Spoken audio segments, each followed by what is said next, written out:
What up, cappers, gamblers, punters, hustlers, low baggers? Happy Monday, October 28th. To all of you, thank you for watching Sportsbook Review. This is betting with the bag. Big Monday card in NBA. We went 3-0 on Friday, and it's very nice to start out a year. Plus units, you can gain confidence, start hammering angles that you believe in. Big shout out to all the cappers in the chat. RKE404, good hustle. First in the chat, Matt Randall says, low baggers, I feel like the weekends for me have been about staying above water lately. A lot of time and work goes into this for that to be the case. Work harder this week. Our guy, Matt Randall, star of the Taint Play Day. There's Alex Ramirez in the house. Jeff Joseph says, Breeders' Cup week. Oh, man. Oh, finally it's here. Championship Saturday is, my favorite day of the year. I like it more than the Kentucky Derby. We have Friday as well, and it's unclear exactly what we're going to be doing video-wise for that. We're not going to be doing a show that's independent on the Breeders' Cup. Sadly, just not enough fans like Jeff Joseph loving the horses. But, man, I'll be locking in a ton of action, and we're going to be doing a Beat the Bag for Championship Saturday. I'm going to be with Flash. We're going to be tweeting out all our bets. Going to go out like that. Jeff Joseph saying Owen Dale turning heads as his latest work was scintillating. Think he could hit the board at a nice price. Jeff Joseph, you don't need to talk me into Owendale. You know that I'm in love with that horse. I'm just in love with that horse. It's going to be, the Classic is going to be so exciting. We have Dog Bride. Manny Sanchez says, tell me you got on Truex Jr., buddy, and your Leafs suck. Manny Sanchez, they are gladly and thankfully not my Leafs. I'm from Vancouver, born and raised Vancouver, although I've lived in Toronto a lot of my life. I'm a Canucks guy, and our team's looking okay, but I want to fade them nonstop moving forward. Dog Bride, Joe Rich Ramirez, Jeff Joe says Midnight Bijou. Best bet on the card. A single, non-multis, and exotics. I agree with that. Midnight Bijou, spectacular. Spectacular. And that little battle with friends last race was as enjoyable as any race I've seen in a long time. Manny Sanchez says SBR live shows being on fire. Love having you, Manny Sanchez. Love your energy on a Monday morning. I love that about what we do. Everybody else annoyed, another day of Monday. But us, we get to rock on Monday Night Football. We got 9 NBA games, 2 NHL games. Nilo, since I've listened here, I have one, and I'm grateful for Jimmy Nilo. That's very, very sweet. I am grateful for you, my friend. Welcome to Lowback Fam. It's a new name I have not seen. I love it. I love it. Nasty Nate in the house. Rye Cape ready to go. Carlos Perot says my Nationals are in big trouble. Yes. And that fade the hedge that I talked about when it came up to how you should hedge the Nationals to win the World Series, it was bang on. My mind goes bang on, man. You take the Astros every game. If you have 100 at 18-1 on the Nationals, you put $200 on the Astros every game when they're up 2-0, and you'd be laughing right now. Nilo says Nationals are done. I hope Scherzer's back is okay tomorrow. I do too, just for the fun of it all. But I do have a future on the Astros. Not a big one, 175 at 2-1, but it's money. Jerry Beatty in the house. Unbelievable. Eric Nisbet at the bet. Ready to go. Series business. Gerald Jones. Alex Malbury. Guru Sports Bet. Sebastian Arnold says my Astros are on the comeback. I'm smelling blood in the water. I'm ready to cash our future bets. I'm hopeful. I'm very hopeful. My guy Sebastian. Lamont Williams. Gerald Jones. Joe Anisi. Who's been paying attention to these work play of the days? I was with him on Friday with the Blazers -2.5. There's our Joe Anisi work play day. We got a couple new play of the days that are catching fire. We got a couple new ones. We got Picasso the Prophet, the Mama Said play of the day, and Joe Anisi work play of the day. I'm recognizing. Bookie Lover Q, Matt Randall, Anna Merrick, your NHL face-off champions here. Great job, Anna Merrick.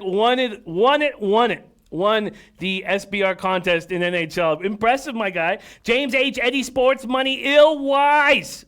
Ben Sports 24/7. James H. Tata Booker in the house. Toby Lane says Dolphins plus 14.5. We're going to talk about that, but we're going to wait. We're going to wait until Teddy Covers join us. So how we're handling this cards, we're going to hammer these 2 NHL games. Get them out of the way, and then focus for about 35 minutes on this NBA card. And hopefully we can get Jay Money to join us because, man, he was incredible on Friday, and we had a lot of winners there. A lot of winners. There's Cobra 609, Astute Chaos, Dutch Boy Fresh, Antoine Seymour. What a great group. Ty Clinton, Silver Malco, Al Brown. What a great group. Vinny Cornell, losing 640 is not a win. I missed that. I don't know what that's talking about. I hear that. Okay, let's get to work. Oh, and Jeff Joseph says, Breeders' Cup prediction, Jimmy. Joel Rosario will have a huge day, hottest jock in the country on several live mounts. Man, I'm so excited. I'm so excited, Jeff Joseph, and I love that you're talking Breeders' Cup. We have a lot of great thoroughbred handicappers, and now I have Flash in the office, and I can't wait to work with Flash because he knows these European invaders so well, and those of you who've run with me through Breeders' Cups know that I don't trust them. Our turf, much harder to run on. Not like their soft-ass turf over in England. So I'm very, I just can't wait. And I love you talking about it right now because it just pumps me up. Jeff Joseph, Marcus Sebastian, Buffo on the beat. The king of props, Buffo on the beat, joining us. Imp, 13, 420, 17, month of October, pick 6, cash 13 teaser. For a G, killed NHL. Okay, I love it. Well, let's get right there. SoCal resellers ready to work. Sports have balls ready to get to work.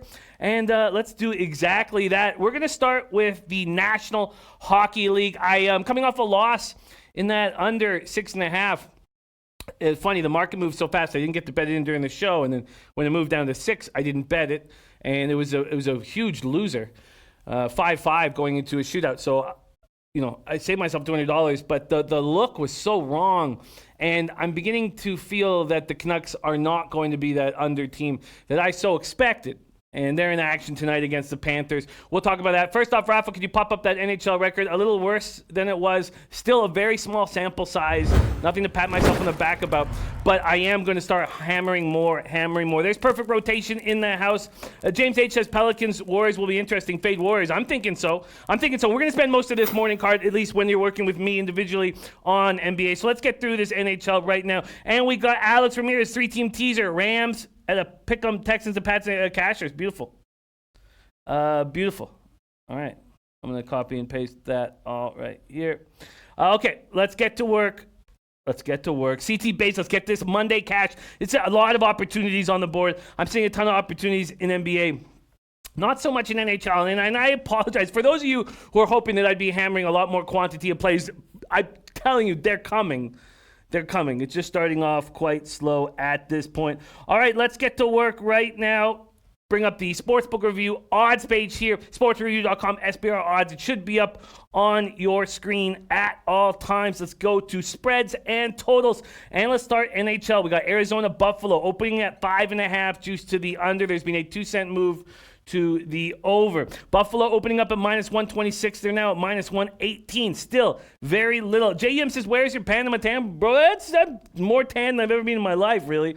But it is going away. Illwise says, short slate. Oh, 6-0 EJV, my guy. Yeah, I saw that. Man, I briefly checked it out. I was kind of checked out on Sunday. I was very upset. AM Moneyline says, Breeders' Cup, Jimmy, we're going to be hammering it. Hammer.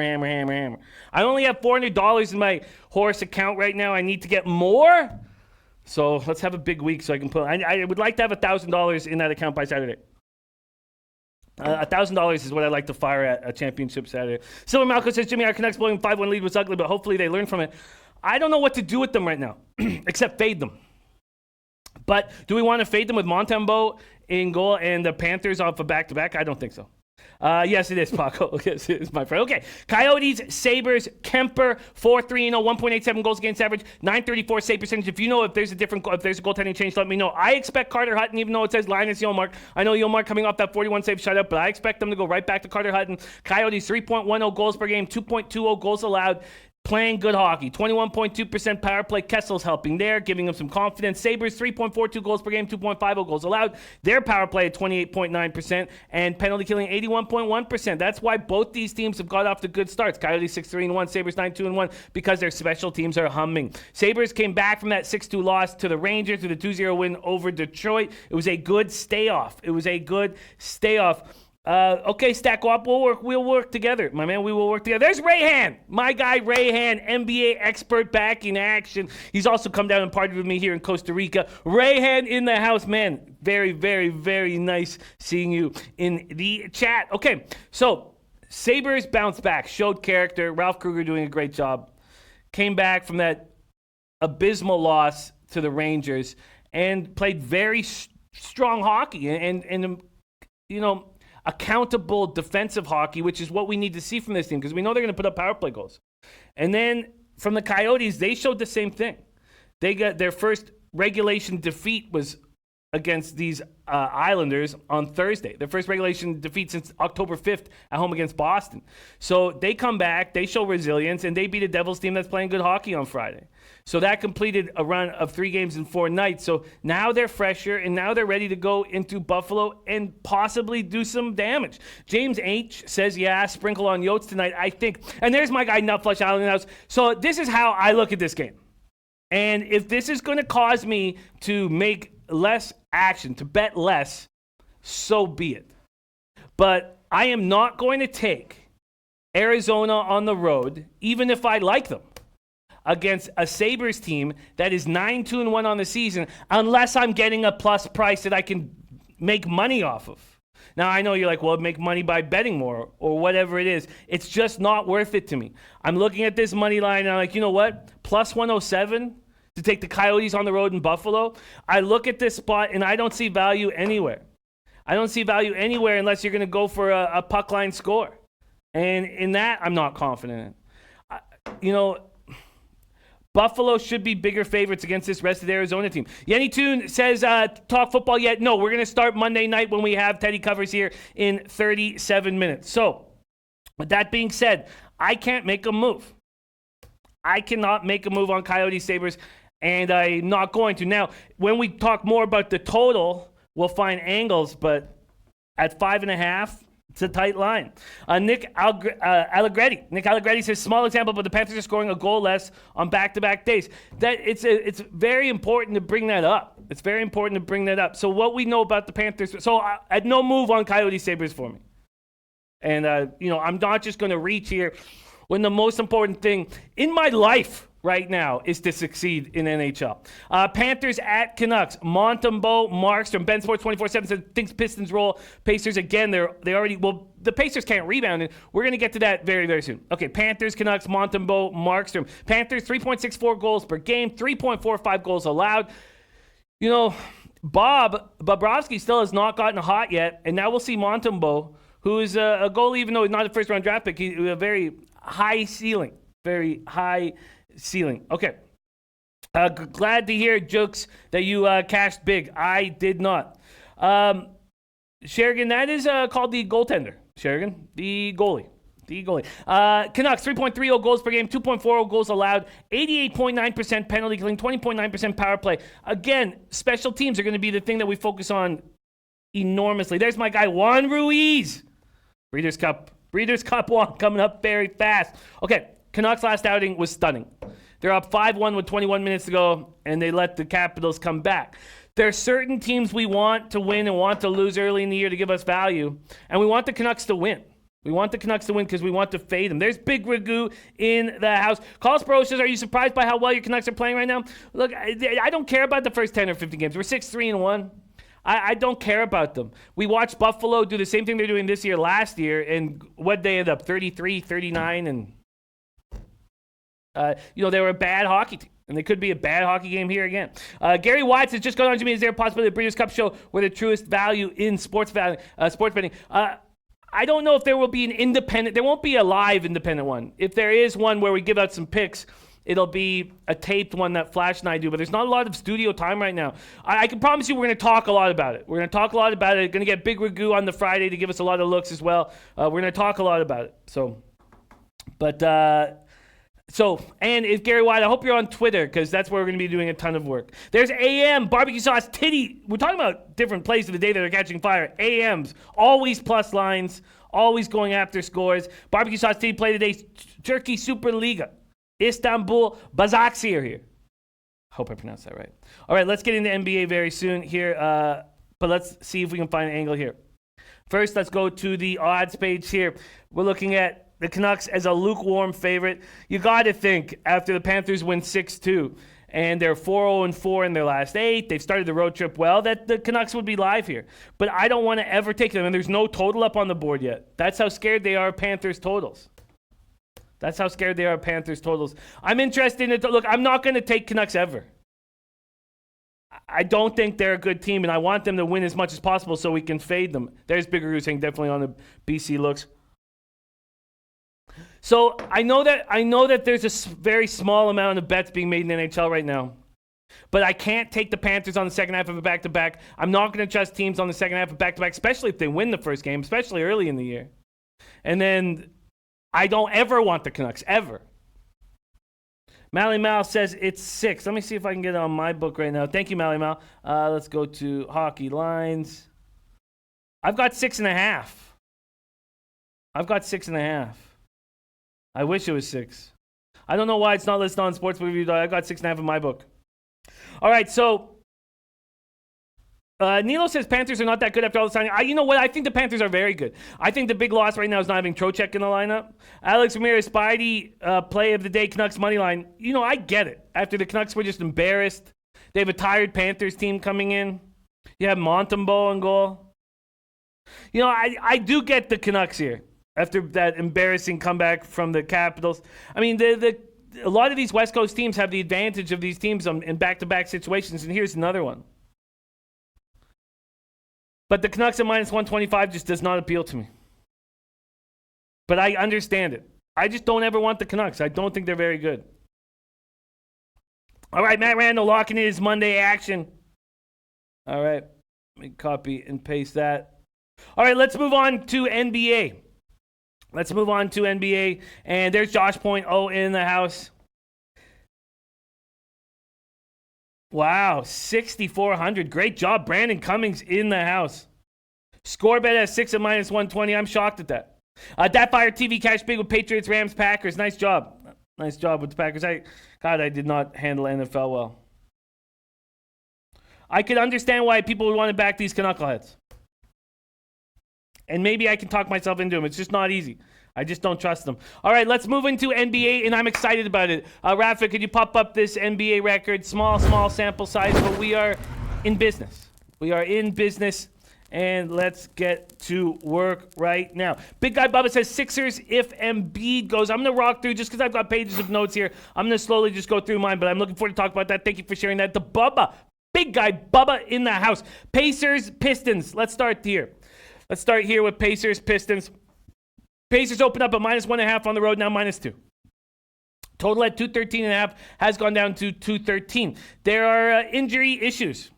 Reggie Jackson missed the Pistons' loss to Philadelphia on Saturday with a sore lower back. We need to know if he's going to be in the lineup. They do not want to play Casey does not want to play Derrick Rose 40 minutes a game. He can't. He's going to break down. Does not want to do that. Rose averaging 25.3 points in his first 3 games as a Piston. But he's being overused right now. Pacers, 0-2 on the season, have not looked good. Pistons, 0-2 at home, have not looked good since beating the Pacers. Pacers scoring 104.5 points per game, allowing 114.5 points per game, and they can't rebound the ball. 36 rebounds a game, last in the association. Brandon Cummings says, I took the Lakers Thunder, Niners over in the Niners game, and the Eagles money line Astros. Nice job, Brandon Cummings. That's gorgeous. Rye Cape liking the Sixers as well. Stu Chaos liking the over 214. Okay, going to copy and paste that. Ben Sport 24/7 like Pistons roll again. Reggie Jackson was moved to probable. I like hearing that. I like the Pistons to roll again. But we have a very angry Pacers team. And, I mean, look what they just did. They just lost at Cleveland by 11 points. Cleveland was up 24 points in the third quarter. Remember, this is all NBA is all about situations. It's all situational. Not all, but heavy situational. And that's how we succeed in NBA. And this is a situation where the Pacers should bounce back. They should bounce back. I understand why somebody would be watching what the Pacers are doing and say, look, this is a Pistons to win, but the Pacers aren't going to keep playing that badly. Interesting look, Astute Chaos on the over there. All right, I'm going to copy and paste Astute Chaos. I'm not making a move in this first game here. I can understand backing the Pistons, but too scared of these Pacers. Von Burgess says Kings due for a win, but I don't know about tonight. I don't know if they are. The Kings could be as bad as they were 2 years ago. All right, let's move on to Bulls-Knicks. Let's take a look at Bulls-Knicks. Knicks open as 1-point favorites. Now the Bulls are 1 or 1.5-point favorites. This total opened up at 224, and it's gone down. And it's gone down fast at some books, 221.5. There's a 2.5-point difference if you're advantage betting between Pinnacle and Bet365.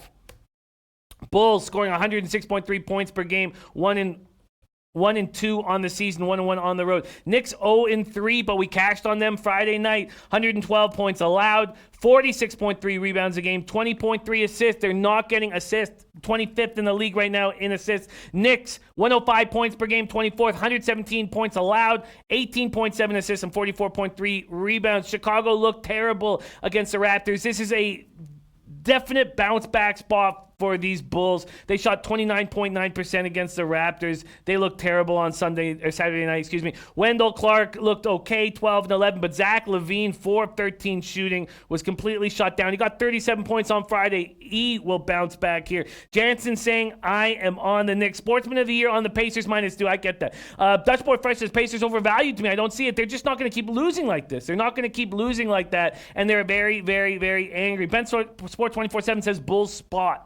There's Prince of the City in the house. Is my biggest bets for Pats Packers. Great job, Prince of the City. Brandon Cummings says, I'm scared of that game, Jimmy, because part of me thinks Levine and Markkanen come out swinging, but I feel like the Knicks are going to show up tonight. I'm off.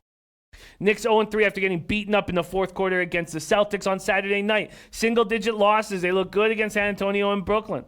Then they get destroyed by the Celtics. Barrett continues to play well. 26 points on Saturday, averaging 21 on 51% shooting. New York finished with 15 assists last game. They're just not getting anything from Peyton or Dennis Smith Jr. Nothing from them in a distribution situation. Mally Mal on the Bulls. Ben Sports 24/7 says Bulls spot. Philip Oberg says Raptors great on defense. Raptors got a lot of good things going for them. And Big Roo says Indy's supposed to be ready to fire. This is these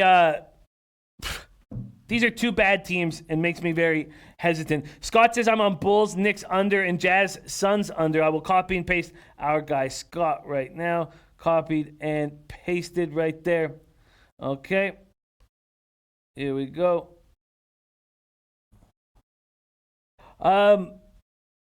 Thank you, Moses. Thank you. UNLV was actually a gift given to me from our very own Ralph Nunziata.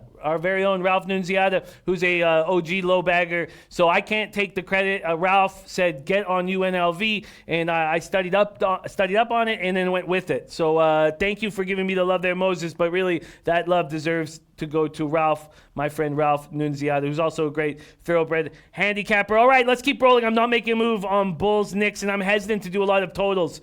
Brandon Cummings, Trae Young, points prop better than ever. Man, the guy's rolling right now. All right, let's talk about those Raptors now. Magic Raptors, Game 3. We have 16 minutes to get through these games, so we got to keep the pace up. This total opened up at 212.5 and is still there, but Pinnacle dropping fast at 211.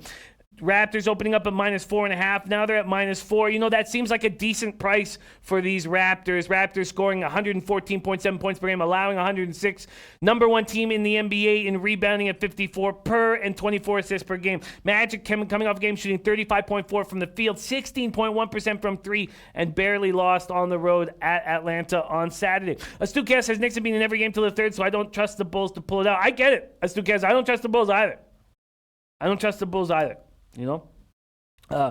The Raptors are getting a ton from Anunoby. A ton. 17 points, 6 boards, and 4 blocked shots. 6'8" rim protector OG. Magic has split their first 2 games. They beat the Cavaliers 94-85 Wednesday at home. They're not scoring. Fournier led on Saturday with 23 points. Vucevic, 16 and 10. Raptors, Magic split 4 games last year. Of course, Raptors eliminated the Magic in the first round. Playoffs in 5 games. Raptors have won 9 of their past 14 regular season games against the Magic, and Siakam is rolling.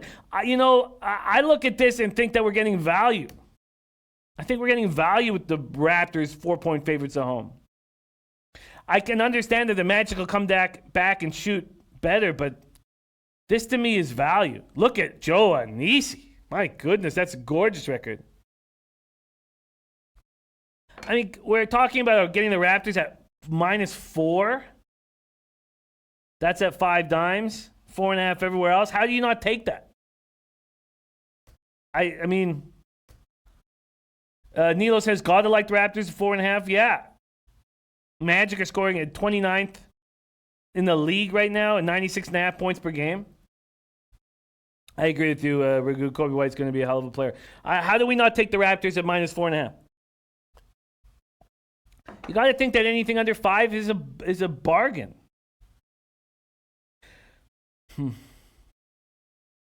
It just feels like a bargain. An absolute bargain for these Raptors. Make too many turnovers, but is it a fishy line that scares us off?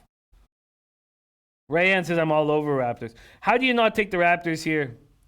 5 dimes still hanging a 4? I mean, that's nuts.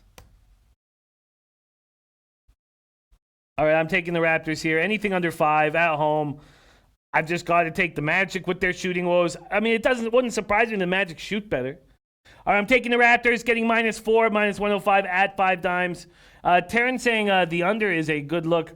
These guys can play towards pretty tough defensive basketball, but it scares me if the Magic start going off after that terrible game they just played shooting-wise. I'm going to take the Raptors here, -4, and I'm going to be hesitant to take a lot of totals. I'm going to be hesitant. Man says the Raps tend to play down a lot of close wins last year. They do, but they have something to prove this year without Kawhi. Brian Kendall says, Jimmy, you biased with that hat. I mean, there's no doubt I'm a Raptors fan. But I just feel like the Raptors at home, anything under 5 should be taken. There's Gas Station Sushi in the house. Said, hope you cashed on my max bet on Stanford. Sadly, I did not, Gas Station. Sadly, I did not. Very upsetting. But thank you for sharing your hard work, Gas Station. Don't think I don't notice. Because you've saved me a ton of cash and made me cash.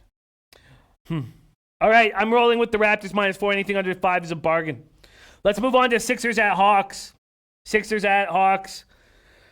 See what we're dealing with here in the market. Sixers opening up at 4-point favorites on the road. Embiid, still a question mark. I don't know if anybody's got the latest information on Embiid, whether he'll be in the lineup. But man, Horford is a spectacular backup. Wow. We have no total yet on the board in Sixers Hawks. No total on the board. Scott says Raptors with an uptick in scoring this year, in my opinion. I agree with that. Sixers, 112 points per game, 2-0 start to the season. Hawks, 2-0, 110 points per game. Both have been very good defensively as well. Sixers allowing 102 points, Hawks just 99.5. Sixers and Hawks rebounding well. There's nothing these two teams aren't doing well. There's nothing these two teams aren't doing well at this point. Rayan Hyder liking the over in Sixers Hawks, but I don't have a number here on sportsbookreview.com. I wonder if you guys do. And Kanaskat says, I get no sense of complacency with the Raptors. I agree with that, Kanaskat. I absolutely agree with that. And that's just because Kawhi's gone. So they have so much to prove. Elliot V in the house. Thank you for joining us. Mally Mal says over in play for OKC Houston. And Abdabet says total is 223. Thank you. Let's see what it is just at my book quickly here. I don't know why they're not. Yeah, we have a total here. It's 224 at my book. Okay, thank you. Thank you. Words to 76ers play even without Embiid. These 76ers guards play solid and will contain Trey. I don't know if you can contain Trey. Sportsman of the Year says, doesn't matter how it goes, 76ers smashed today. Young, 77 points, first 2 games, he's rolling. First player in NBA history, as we had in the opening graphic, scored at least 38 points, 9 assists, 7 boards, each of the first 2 games. Elliott Feet, 2 system plays Vancouver moneyline and Buffalo moneyline. And you're getting home teams at a nice price. Rayan Hyder got it at 222.5. Great job, Rayan, if you're on the over. Great job. Okay, sorry. Little copy and pasting from my guy, Elliot V, in the house, sharing his hard work. Because as a team, that's how we defeat the Juice. Sixers Hawks. 38-point effort against the Pistons, the most by a Hawk in the season opener since Dominique. Sixers have benefited from the addition of Horford. He's playing very well. 23 points, 9 boards, 5 assists. He's just a great basketball player. Harris also stepping up, just went off for 29 against Detroit on Friday. 18.2 points per game in 27 games with the Sixers last season. He stepped it up this year, and he's going to have to. 22 points, 11 boards, 61.5% shooting from the field. Embiid will be reevaluated. Atlanta won't have Bruno Fernando. Wow. Interesting. Very interesting. Nick Allegretti liking the over in this spot as well. Do we really think that Trey can be held down by these Hawks? God, it's dangerous. He's so spectacular. All right.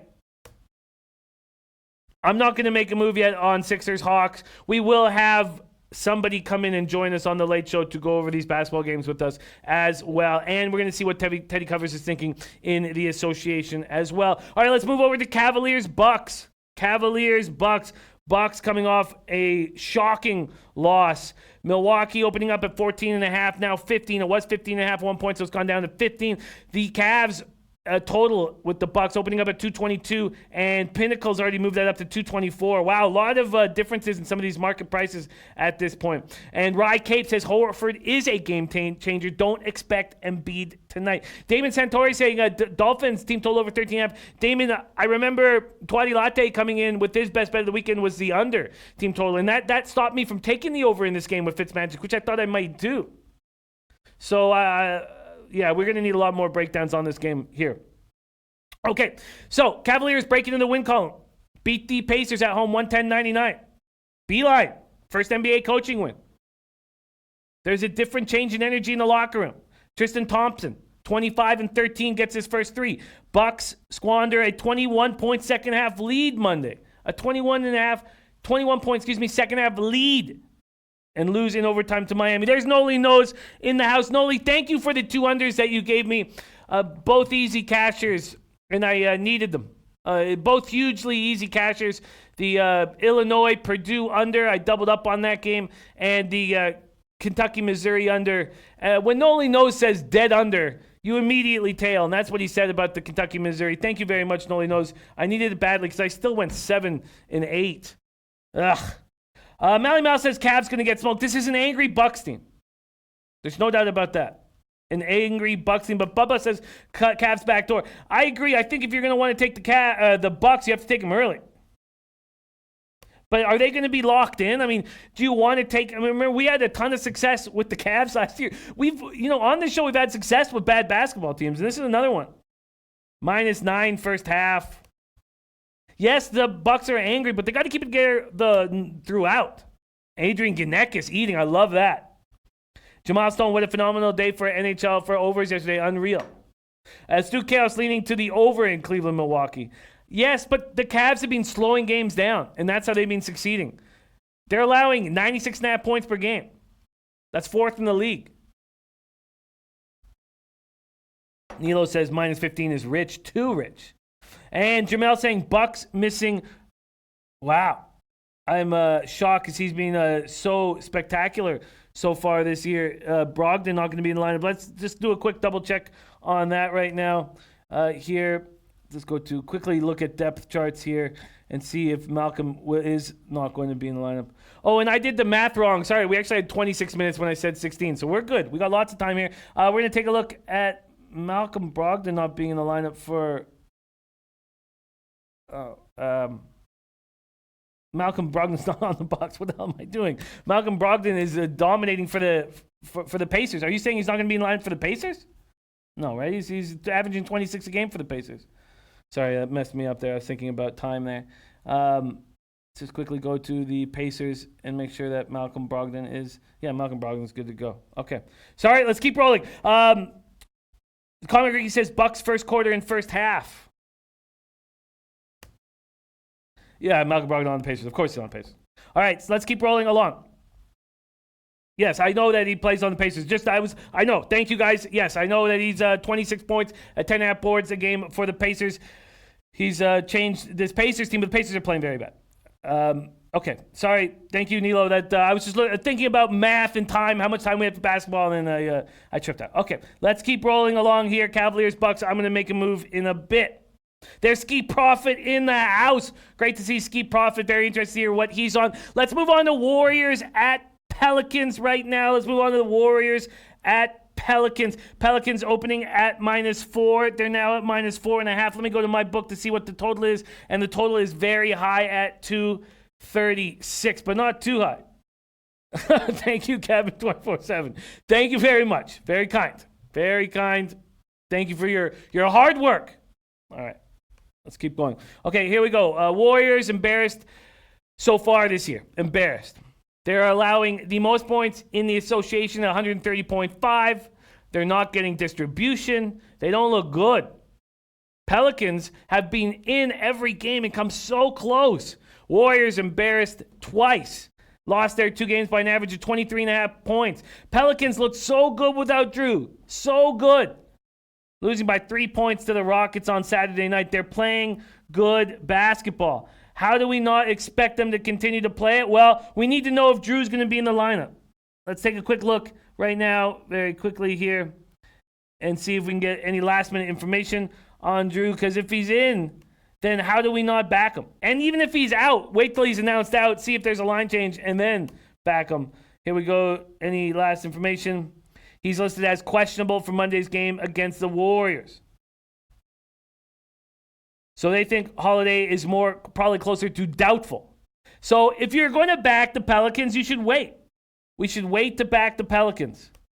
All right, let's pop this chat out. Sorry, there we go. We should wait to... Ski Prophet says Pelicans games over or pass. Even without Drew? That Fire liking Pelicans over 236. William Cathcart says Warriors embarrassed. They avoid third straight defeat tonight. Avoid. Adrian Ganecki says, where do you check lineup checks for NBA and NFL? It's up to you whether you want to use RotoWire or RotoWorld. They both are good. It depends. I've been leaning towards RotoWorld lately. Gerald Martinez says these aren't even the Warriors to be embarrassed. Brandon Cummings says, I'd like the Sabres stay on the money line 60 minutes. Trae Young points over. Ben Simmons assists over. And I like the Clippers versus, or you mean the Warriors versus the Pelicans. Okay. And there we go. Picasso the Prophet. Mama said play of the day, Sixers. Sixers from Picasso the Prophet. The Mama said play of the day that is catching fire. All right. I'm going to wait for Drew announcement. Unless you want to back the Warriors here. If you're going to back the Warriors here, you should take them now before the announcement is. Top Set said, Jimmy, I feel if we kept first quarter and halves in NBA, I'm able to predict live moves and have a huge advantage for live plays. Hey, I hear you, Top Set.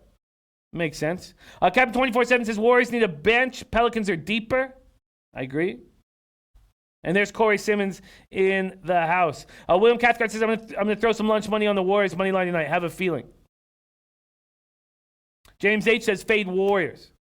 All right, let's move on to Thunder Rockets. We still have 11 minutes. Wager Investment says, what is the Sixers line? The Sixers line, we've already broke down that game, is between 4.5 or 5. You can actually still get a 4 at 5 dimes. You still get a 4 at 5 dimes.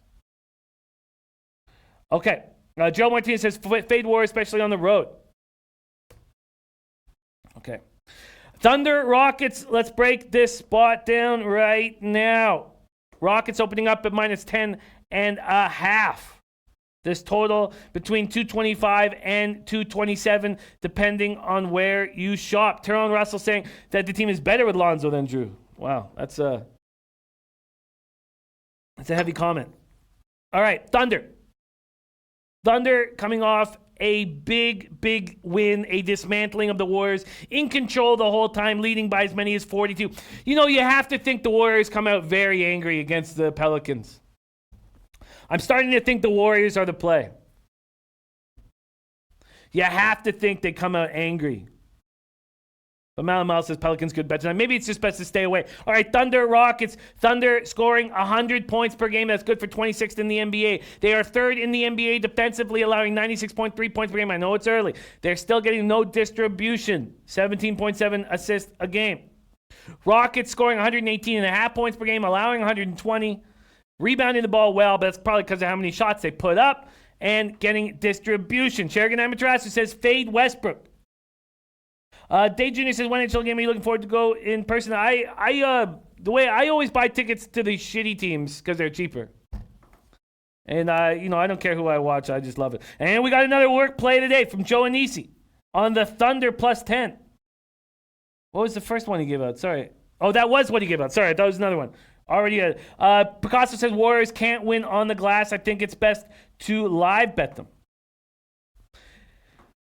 God, you got to think that the Thunder have value here at this spot, plus 10.5 points. It just feels like the Rockets aren't a team that's going to be blowing anybody out. There's Stooch in the house, MVP Sports Picks in the house. They barely get past Drew Holiday-less Pelicans team. And this Thunder team might offer us value. I think that plus 10.5 is a nice look. Pinnacle's already moved it to 10. I think the Thunder plus 10.5 is a nice look. Going up against Westbrook for the first time. Corey Simmons saying fading the Nets for a while. They're going to win games, but they aren't going to cover. Kyrie effect. I agree with that. And Starsky 75 forward saying lock of the day, Sabres in every single way. I like it.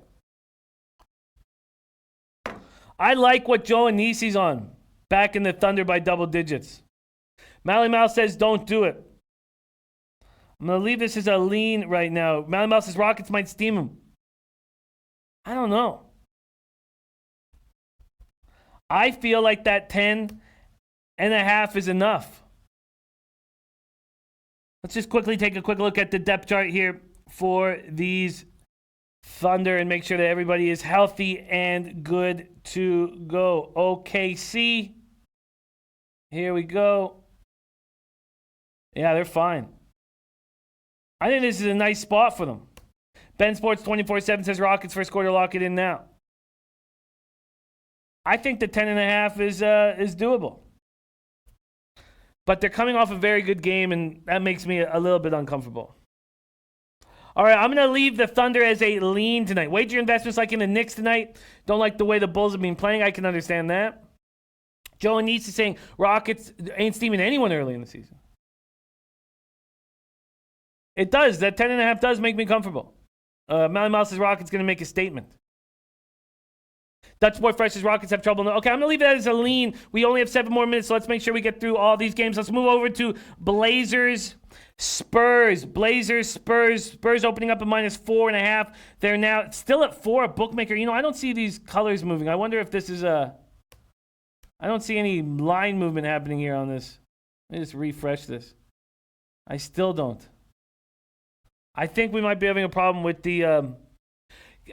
Rafa, can you ask if the odds page is loading, if the market's if it's working?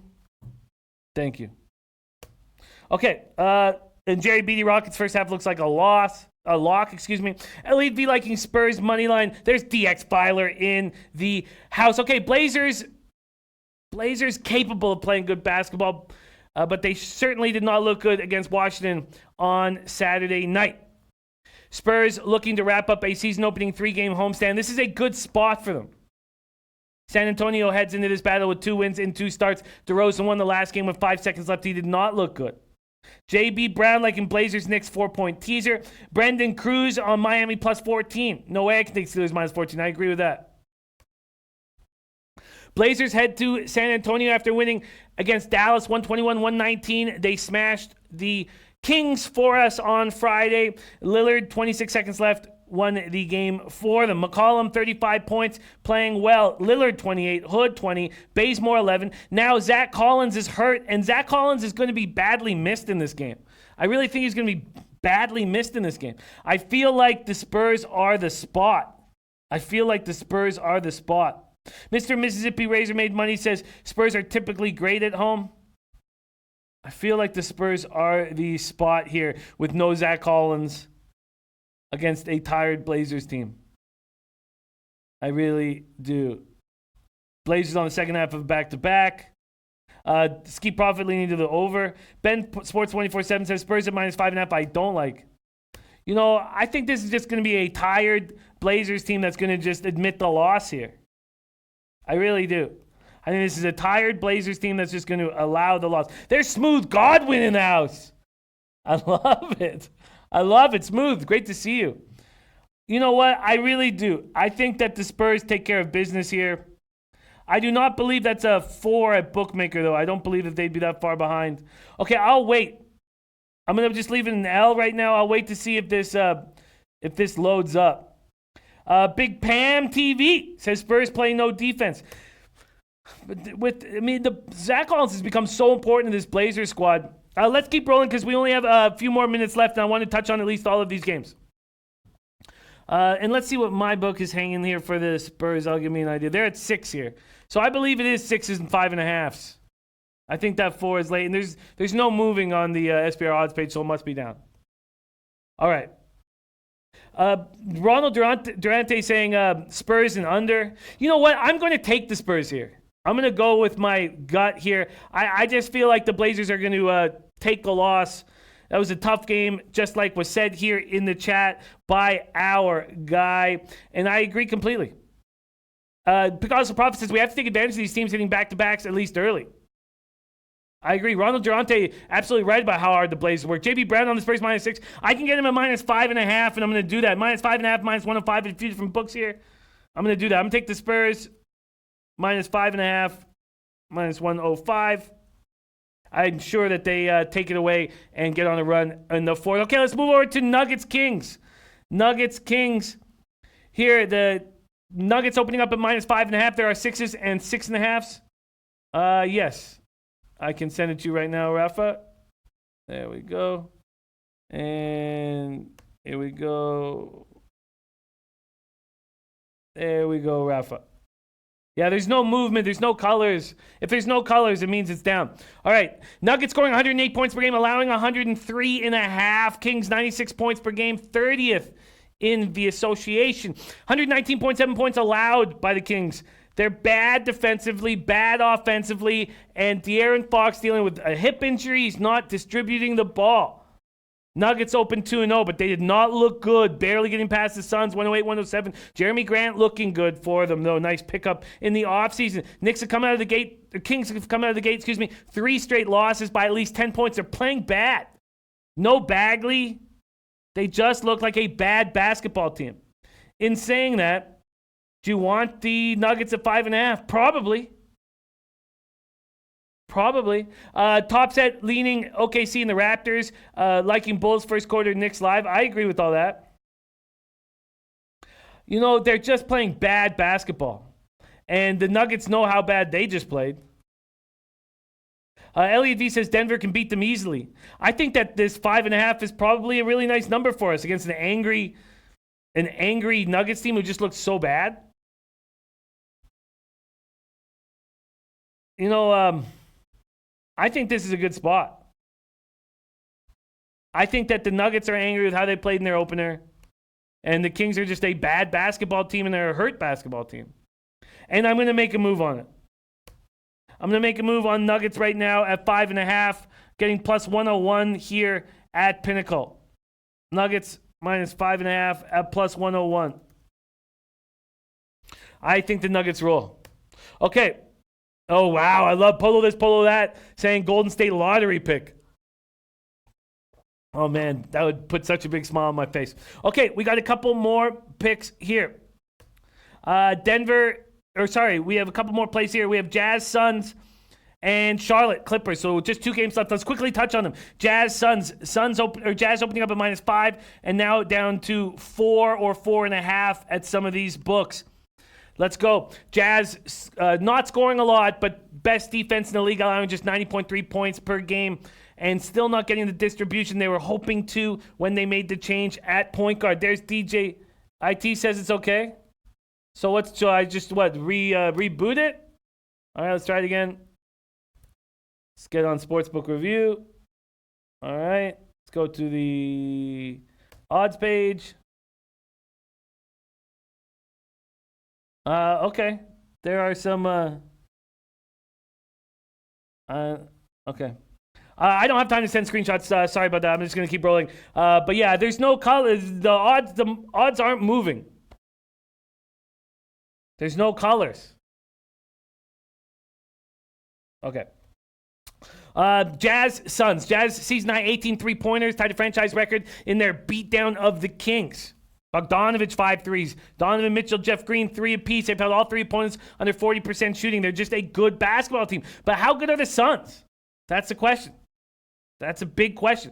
Because Frank Kaminsky has come in after the suspension of Ayton, and he's played very good. Junior Brown, nice. Junior Brown, thank you for joining us. Junior Brown, I am a big fan of your show, Jamming with Jay Money. Great to see Junior Brown joining us. Says Jazz offense is still struggling and Suns defense has improved. It sure has.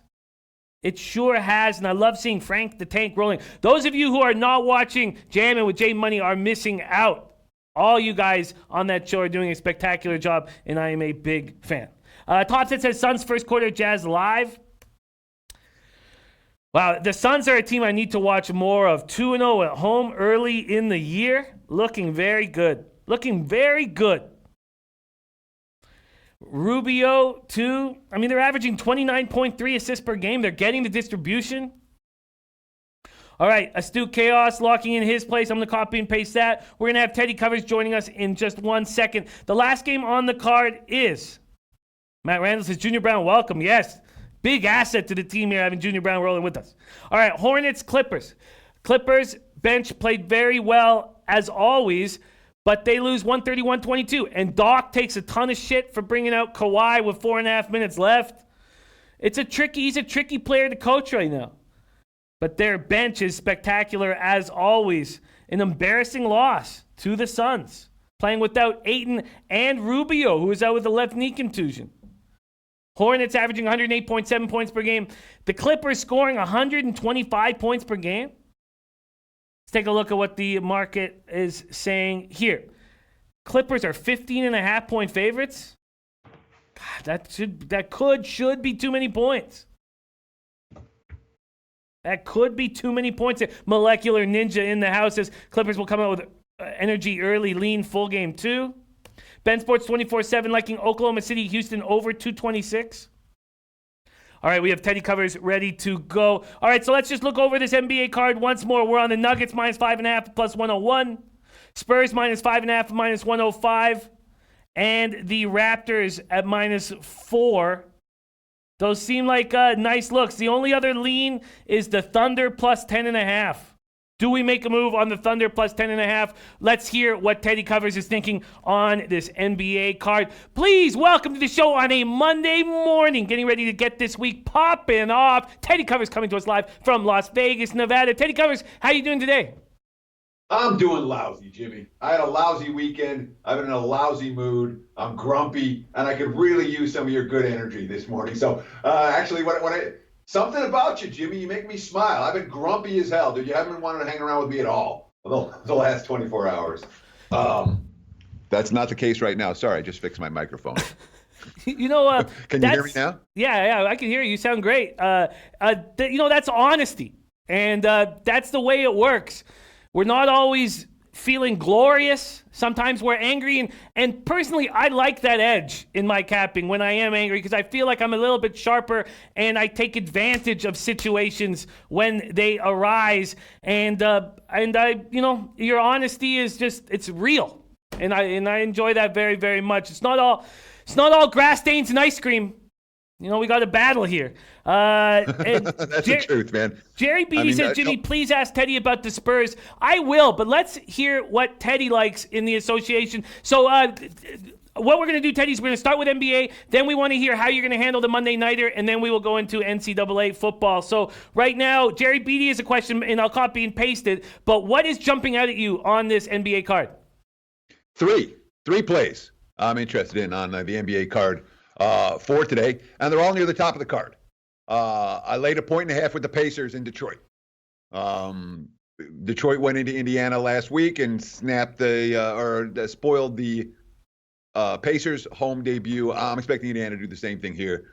A lot of talk in Indiana after the loss to the Cavs on Saturday about playing defense this time. I think they're capable of doing that, and the Pistons aren't likely to have Reggie Jackson tonight either. So.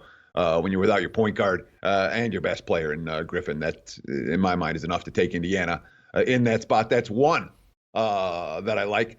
I heard you talking about the Toronto side. I like the other side of that game. I took Orlando plus against Toronto. I put 4.5 in my pocket. I see 5s out there now. I didn't think they were going to be 5s earlier. Orlando currently ranks number 29 out of 30 NBA teams in offensive efficiency. They've missed a lot of open looks. Every quote out of that locker room was, "We're missing open looks. We can hit these shots." Playoff revenge. Toronto's not a team I want to lay with early on. And I like Orlando coming off a bad showing. So I took the Magic plus, again, 4.5 in my pocket. And the third one is the easiest one of the bunch. The money's already coming in. Just fade those Warriors. Fade them till proven otherwise. I laid 4 with New Orleans this morning. The only other one that I was considering was Chicago -1.5 against the Knicks. I haven't pulled the trigger. I don't think I'm going to pull the trigger on that one. There was nothing on the back half of the card that I was really even close with. Clippers laying 15.5 and Houston laying 10 and all of that. I didn't get involved in any of those contests. So I like the Pellies against Golden State's a bet against every opportunity right now. I took Orlando plus and I took Indiana minus. That's the 3 solid opinions I have for the NBA on Monday. Yeah, very interesting looks. The Pacers makes a ton of sense. They're an angry group. Still, they got to start rebounding the basketball. Until they start doing that, but I can understand they're extremely angry, embarrassed in Cleveland, and need this win desperately. And then the Raptors side, I've got a different idea with this Raptors team, and that's that they have a ton to prove. And I just think that a regular, and I can understand not wanting to back them early and things like that. I think I'm going to turn it around and start back. Now, I did not back them in their home opener, which they ended up covering in overtime somehow. I did not back them against the Celtics. But what I'm going to do is I'm going to start backing them. And I know how situational NBA is, and we've gotten off to a really nice start here on the show. And I don't like backing them after a dominant performance. But they did not look good at home. They know what this Magic team is capable of from the playoffs. And Magic played them very tough. So I think that getting anything under 5 is something that I find appealing. But I can understand your breakdown, too. And then I totally understand your breakdown of fading the Warriors. But my thought when we were talking about this game was if Drew Holiday is announced out, which is so likely, won't you get an even better number? Maybe. I laid 4. So, I mean, the line's at 4.5 right now. And Holiday's very much a maybe for this evening. But the concept is we're going to bet against Golden State until proven otherwise. And the Warriors are telling us they're not any good. They're showing us they're not any good. Defensively, Golden State's dead last in the NBA right now. And one thing New Orleans, and again, it's a Pelicans team that is winless right now. They're not a team I'm comfortable laying points with on a regular basis. They don't play that type of defense. I wouldn't argue with anyone who wants the over in this game, but I'm definitely looking to bet against teams on their first, second of back-to-backs, like the Warriors are in here. I'm looking to bet against teams that aren't playing defense, and the Warriors aren't playing any defense. And I want a winless team at home. Again, everyone's coming for Golden State this year. No one's taking it easy on the Warriors. So I think if you're looking for bet against right now, Golden State at or near the top of my list. Yeah, I wonder how. I'm very interested in this game. I think I may run with you, but I'm very interested to see how the Warriors respond to that absolute trashing they received from the Thunder. Okay, we are going to move from NBA over to NFL, and I've got something that can put a smile on all of our faces right away. And I had a bad day Sunday. In my week, I had a 5-1 day. The only loss was in CFL on Friday. I swept. It went 3-0 in NBA, 2-0 in MLB, and I was like feeling good. Then Saturday, 7-8 in NCAA football, and then 2-5 yesterday in NFL. But here's a way to put some smiles on our faces right now. Our guy, Vaughn Polo, whom we love, an OG lowbagger, says, Jimmy, I'm going to tag you in a picture on Twitter soon as my son is being born. We are expecting him any day now. Vaughn Polo, that is wonderful, wonderful news. And, I'm very, very excited to see that picture and to have another lowbagger in the family. We've had a couple real fun spots with our low baggers showing us in the delivery room, capping in the delivery room, Q Peso, Matt Randall capping in the delivery room, and we've become so in love with their children, and I'm sure Von Polo will be doing the same. So much love to you, Von Polo, and I know Teddy will have some sweet things to say to Von Polo. So what do you think about Von Polo about to have his first son before we get into NFL, Teddy? That's freaking awesome, man. I mean, look, I've made a bunch of good decisions in my life, a bunch of bad decisions in my life. The best decision I ever made was having a kid. And I mean, literally the best decision I've ever made, and it was like, yeah, okay, let's do this. And it took me a long time. It took me into my 40s before I was interested, and willing, and able, I guess. But I love it. And of course, my son Isaac was born in June. He was born, so it was like, all right, it's baseball time. It's a little bit slower season, so I didn't have to go in the living room handicapping. But I really appreciate those of you who are having kids born in football, and especially this time of year where it's, everything's going at once. It's got to be tough. So congratulations, man. I've done nothing but the best wishes to you and your new family. It's wonderful. Wonderful stuff, Von Polo. Can't wait to see the pic there. Okay, let's get to work. Teddy, so let me just tell you my first instinct. And I stopped, and I've not made a move. And I'm having a bad NFL season. And that's after 2 good years in front of everyone, a bad NFL season. And I know there's time to turn it around, and I'm still very hopeful. But with these Dolphins, I see Fitzmagic. And I know that the Steelers are 6-0 against Fitzmagic, and Fitzmagic is wild and unpredictable. But I think that he's going to be able to put up points. My very first lean was towards the over, even against this vaunted Steelers defense. But then I saw Twadi Latte saying that his best bet was the Dolphins team total under. And I was like, you know what? Why don't we take some time and slow down? My first instinct is not being a winning one. And that's what I've done. I have slowed down and not made a move. But my first instinct is over. And this is too many points for a Steelers team that struggles offensively. Teddy covers the totals at 43. Couple 43.5s. Pittsburgh opened at 14.5 and is now a bunch of 14s on the board. Miami, Pittsburgh. How are you handling the Monday Nighter? I'm not even close to betting it, Jimmy. And I'm really not. I mean, if it was 17, I don't know if I'd want Miami. If it was 11, I'm not sure I'd want Pittsburgh. Total-wise, I'm not convinced. I really don't know what to do with the total. These aren't two teams that I'm confident in either way. Pittsburgh's not the type of squad I'm looking to lay double digits with right now. The Steelers are built on defense. I know Mason Rudolph's coming back tonight. They do have a downfield passing game, but make no mistake about it. Tomlin's goal is to ground and pound. And Pittsburgh is looking to have all those first rounders on defense step up and dominate the game. And that's what Tomlin would look to do. If Tomlin has his way, tonight's game will stay under the total. And it might. Miami has shown signs. They played after playing completely non-competitively through the first month of the season. The last 2 weeks, the Dolphins have been competitive. The question is whether this hopeless, winless team is going to be able to bring that level of effort and energy for 60 minutes. Because you worry about Miami. We've seen the Dolphins play a couple of decent 30-minute games. 60 minutes has only been the last 2 weeks. And when you're talking about a team that gave everything they had against Washington 2 weeks ago and gave everything they had against Buffalo last week, and now do they do it again? Do they bring that to the table? I'm not convinced that Miami has that level of energy or execution to bring that multiple weeks in a row. I'm really not.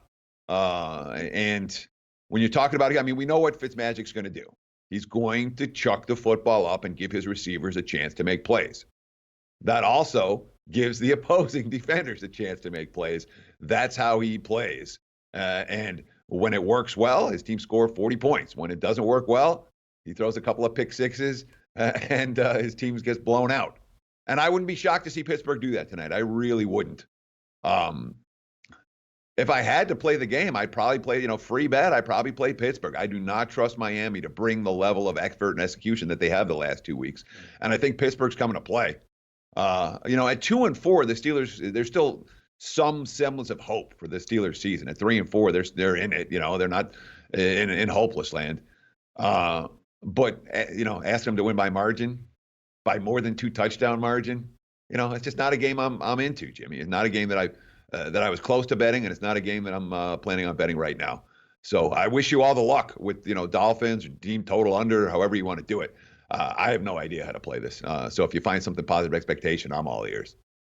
If you were, I think Polo This, Polo That has it nailed. Polo This, Polo That, by the way, also dropped a great, and I missed it at first just because there were so many comments coming in, dropped a great prop bet taking Trae Young over 2.5 threes every night until the market corrects itself. And that's great. Polo This, Polo This, Polo This, Polo That is correlating, and this makes sense. So if you like the Dolphins to cover, then you like the over. If you like the Steelers to cover, then you like the under. Does that make sense? No, it's really not one of those games where there's a strong correlation. Miami could, again, if it's Magic's chucking the football around, the Dolphins could score. The Dolphins could score points, and they could cover with an over. At the same time, if Pittsburgh shuts the Dolphins down, the Steelers could cover and go under. So it's not a situation where I'm seeing a direct correlation between sides. It's not like we talked a lot about Auburn LSU last week, and I'm like, if Auburn's going to hang, this game's going to stay under, and it did. Those are clear correlations. This isn't one of those. Yeah, and what is your expectation of Mason Rudolph coming back? I think Mason Rudolph is capable of chucking the football around. He's got a decent deep arm, so I do expect Pittsburgh to have the opportunity to throw long and take some big play potential. I don't see them just ground and pound. But again, if Tomlin has his way, the Steelers will hand the ball off 40 times tonight, and it'll be a ground and pound game, and they'll win 21-3. Rudolph is not a bottom tier backup, but he's not Big Ben either. But he's got a decent arm. He doesn't have a lot of starting experience. He's not a QB who I trust to come in and execute this offense flawlessly. Yeah, no, it's well put. And I don't feel any more comfortable of doing anything at this point, and that's where I will stay off at this point. But we have a late show to talk about this as well. And we will be going live. I will be on Live Line this evening, so we'll be live betting the game, and I got a bottle of Hennessy in my bag, so we're gonna have some fun tonight. Okay, let's move on to college football, NCAA football, and as we always do, let's go over what went right and what went wrong. And this is my card. Missouri, Kentucky under was a nice casher, and then 3 losses: Ball State, Texas, and the FIU Middle Tennessee under, which was ugly, terrible. Then I tailed Teddy on Western Kentucky. I didn't get and I almost didn't because I was only going to get a 4.5, but I did, thankfully, and cashed that. And then I doubled up on the Illinois game. Got Illinois plus 9.5. That was another tail of Teddy. And there was another spot where I was like, oh, Teddy got the 10, but I was like, you know what? Let's go with it at the 9.5. And I also hit the under there. So at that point, everything's fine. At that point, I'm 4-3. Then Central Michigan got killed, and I was on Central Michigan. The Charlotte game, I wish I went on the over with you in Charlotte, North Texas. Instead, I just took Charlotte, but there was an easy spot to double up. Again, I was fortunate with the touchdown with 18 seconds left to cash Charlotte plus 4. Then the Indiana-Nebraska under was ugly. And then everything Teddy said about the Texas State-Arkansas State game happened. Texas State did not score in the second half, so I didn't get to that over. And at the half, I was like, oh, they're putting points up on the board.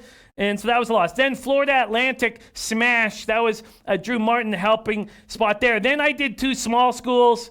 And, Ravens being incredible with the small schools. And I picked 2 of his small schools. I lost them both. Montana State, minus 2.5. Coming off the bye, I just thought they could get there for me. They did not. Montana State Davidson was just probably my ugliest bet on the board.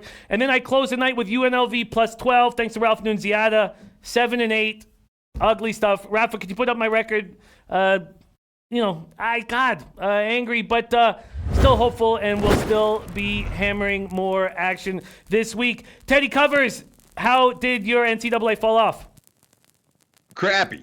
I had a crappy weekend overall.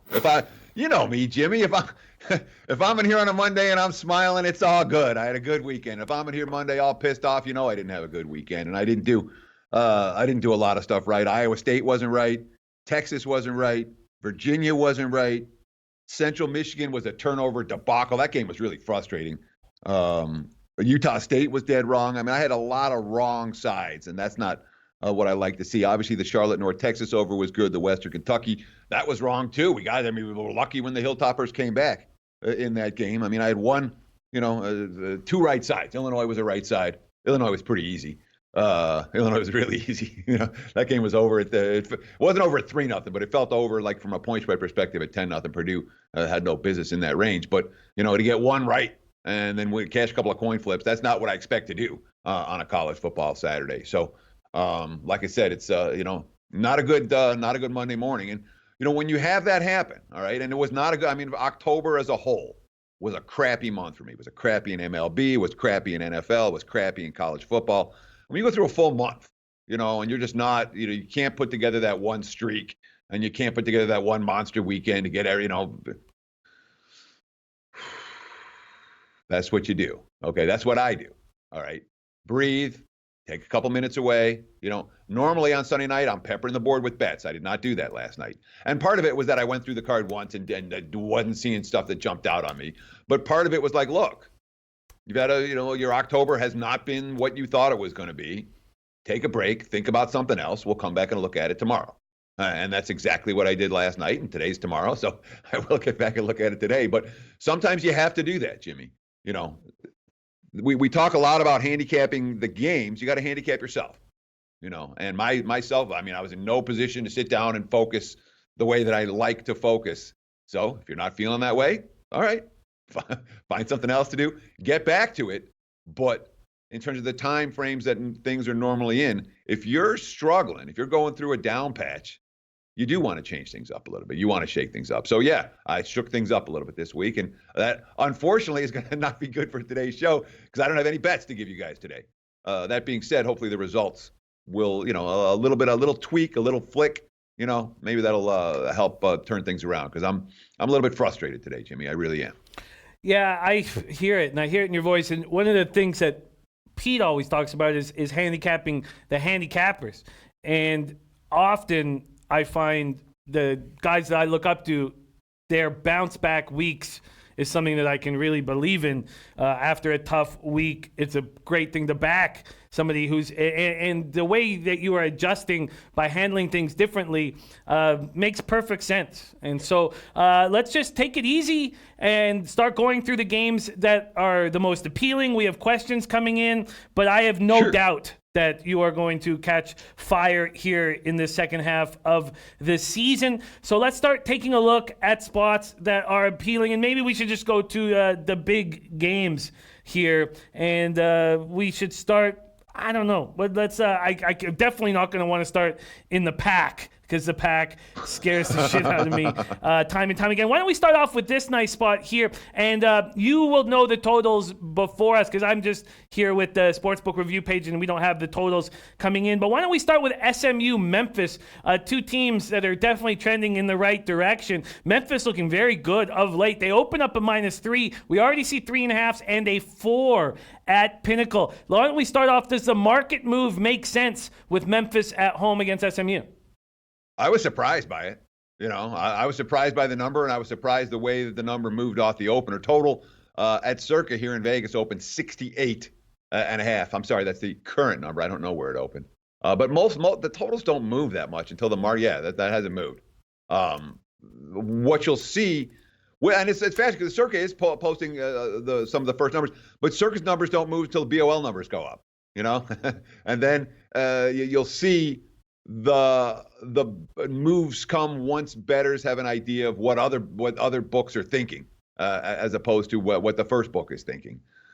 But I was surprised by this number. I understand that Memphis has looked pretty, it's looked better the last couple of weeks, but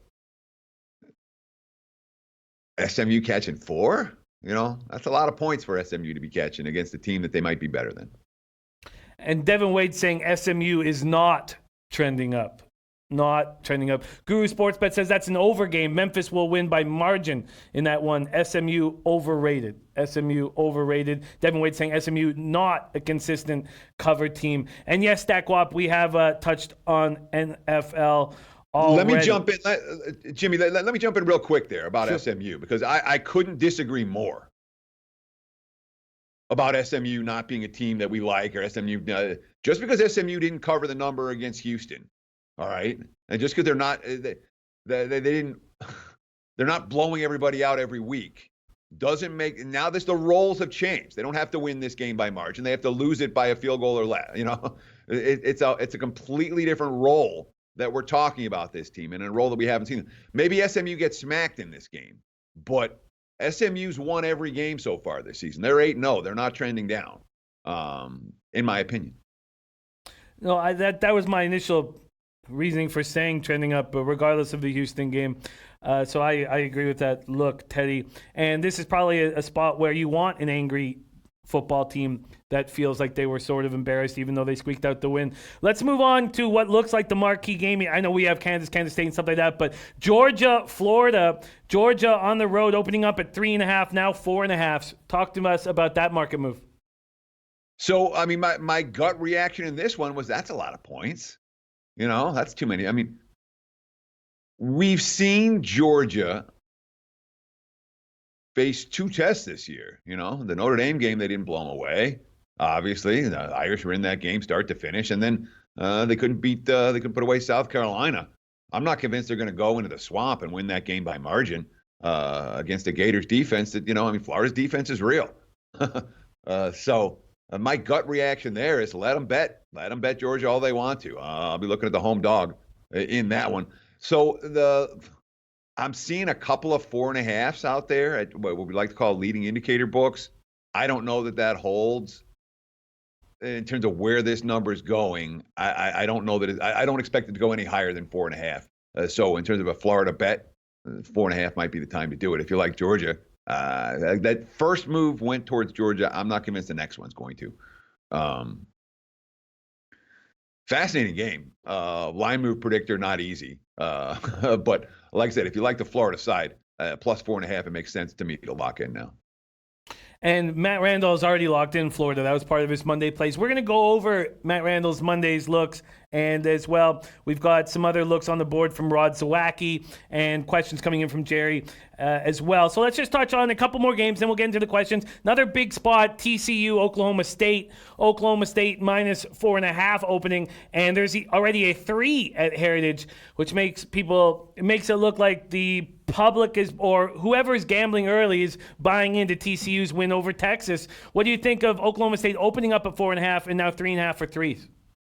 Well, TCU's got a statistical profile that the bettors are interested in on the defense side of the football. Gary Patterson's got a defense, and the defensive stats are very strong, and that's why we're seeing TCU money in this ballgame. Of course, we saw money come against Oklahoma State last week, and that turned out to be dead wrong. They played a very nice bounce-back game at Iowa State, and Iowa State wasn't good enough to continue that momentum rolling. That being said, my conception of Oklahoma State as being a flawed or a vulnerable team I think is real. This is a game where side and total may well be related. TCU's not winning shootouts. TCU wants low-scoring, defensive-minded games this season. So this is one where I do think that TCU's going to hang. Okie State's not getting in the 40s. I wouldn't be surprised if TCU hangs around. This might be one of those that I look at the money line. We have some exciting rivalry spots that I'll ask Teddy about, and then we'll get into your questions. Miami, Florida State. Miami, looked somewhat improved against Pittsburgh last week. BetOnline has dropped us a number, and they're the only book up here with Florida State as 5.5-point favorites. What's your first instinct when you see Florida State 5.5-point favorites against the Hurricanes? Yeah, and I'm trying to figure out why, because the game's not on the board at a lot of places, and all I'm seeing is Cam Akers.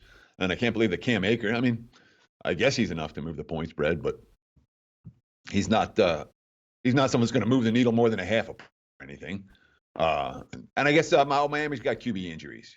Both QBs got hurt against Pitt. I know Miami got the win, and we talked about how the spot was right, but that offense isn't going to do anything against anybody. All right, the line is weak, the quarterback play is weak, the skill position talent isn't stepping up. Miami's not a team that I can trust against any team that can score. The question is whether the Seminoles are capable of putting up points. And obviously, this has been a dog series, a major rivalry series, et cetera, and not a series where laying points has done you a whole lot of good. And Florida State's not a team I'm excited about laying points with. But, Miami's no good, and they're coming off a win, which sometimes gives you an even better opportunity to bet against them. So I guess my gut reaction is Florida State or under. That might be the best of the bunch. 49.5, the total I'm seeing over at Circa here in Vegas. But most books don't have this total posted yet, or the game posted yet. Miami, Florida under is a early lean. Let's move over to Kansas State. Kansas State looked good last week. Do they keep it rolling? They open up as 6.5-point favorites, and there is a 7 on the board at Pinnacle right now. Kansas State, Kansas, Teddy. Yeah.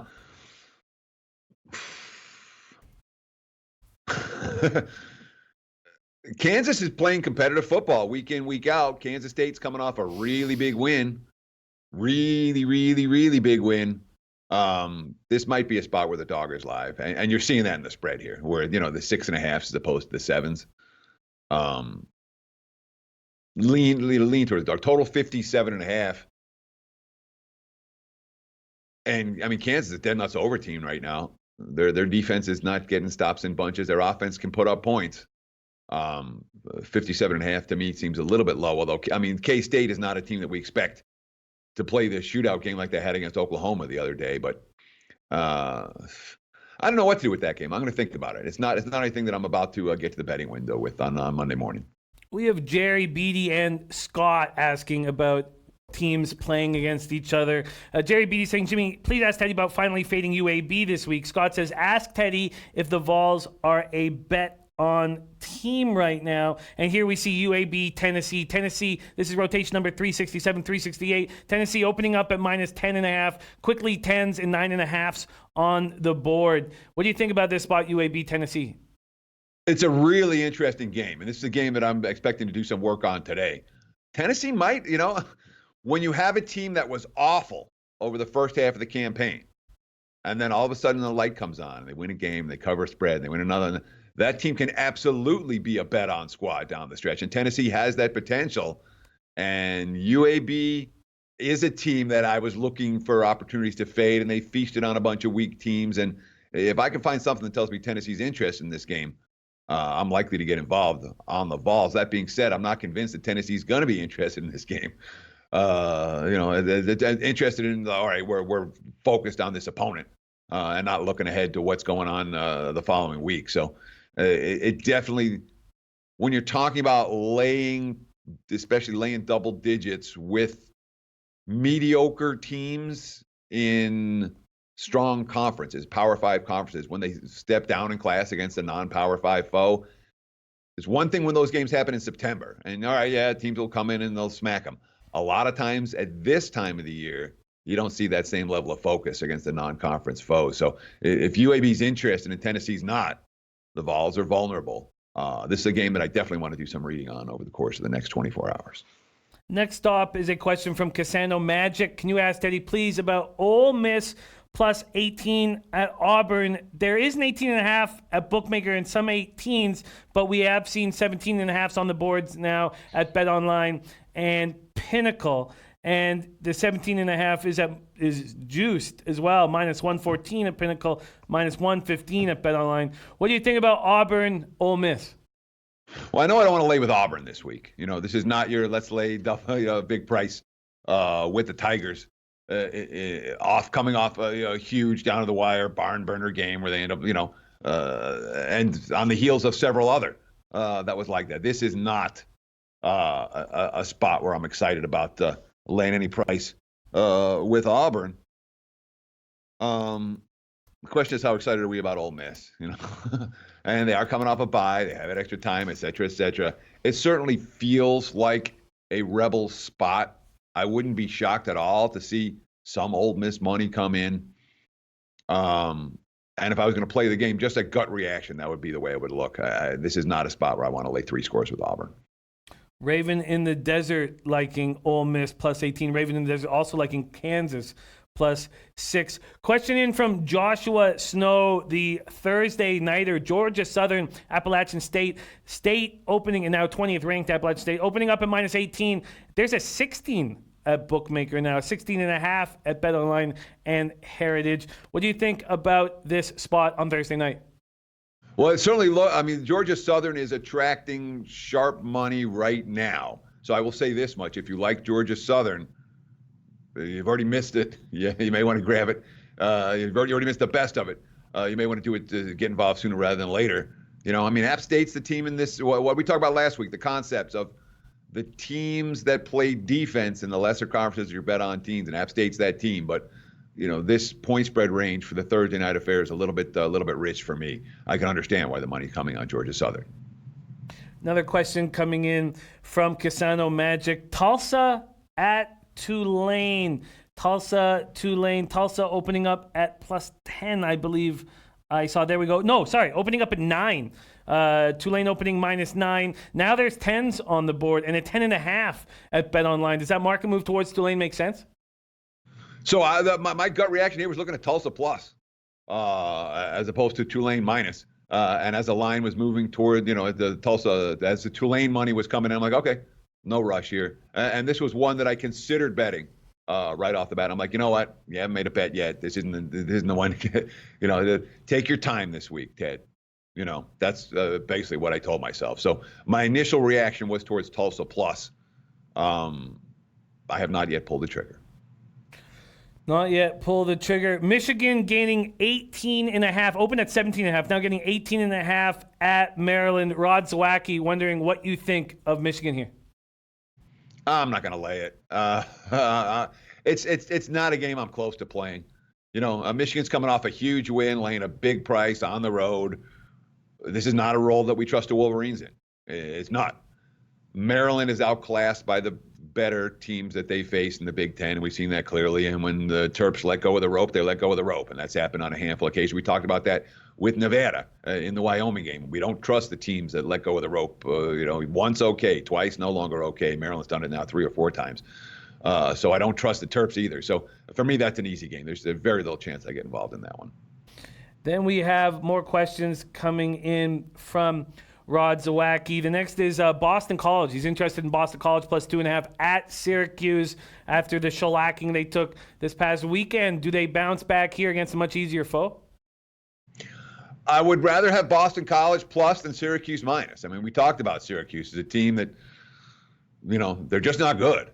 And at 3-5 right now, all right, they're must-win mode, et cetera, if they're going to make a bowl. I'm not convinced they're going to. You know, BC's in a comparable spot at 4-4. And I think BC's the better of these two teams. And I think that BC is going to be able to run the football against the Orange defense. So this one does feel like a wrong team favored type of situation as opposed to, you know, I know I won't be laying with the Orange. Syracuse is no good right now. Matt Randall really loving. His favorite spot on the entire board is Bowling Green at home against Akron. But market moving in Akron's direction, opening at 6.5. Now moved to 6 at Pinnacle, now 5.5 at BetOnline. Why would people be backing Akron? Because they don't think Bowling Green can lay. I mean, you're talking about a 2-6 team laying 6.5 points. Bowling Green's no good. They're no good on any field. And I understand that Akron's worse. But when you're laying points with a bad team, they tend to do bad team things for you. I do not trust the Falcons laying a price. I mean, I'm not going to talk you out of it. I know I don't want Akron in any game where they got to win or come close in order to cover the number. But BG's not. They're not the type of favorite I'm interested in. Not even maybe. A couple questions I didn't get to in time, and I made a note that I didn't get to them. So will Moses, your question, Callie in HD, your question, I will add tomorrow to the questions. And we have one final thing from Scott, a bit of a different look here. And how did I just lose it? Scott talking about, Scott's on Dobbins for Heisman. He has a dark horse future on Dobbins for Heisman. Do you think that is alive?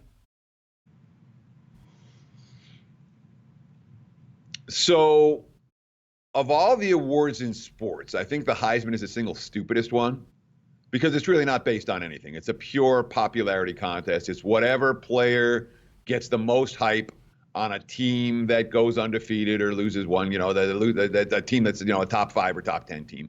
And that's who wins the Heisman. It's pretty random. Most of the voters are either senile or don't watch college football. I kid you not. Take a look at that voting list. So it's pretty random. I don't get involved with Heisman voting. Dobbins, sure, you get someone who's live at, well, what do you got him at in your pocket? I wouldn't even consider a Heisman bet at less than 40 or 50 to 1. So I hope if you have a number like that in your pocket, great.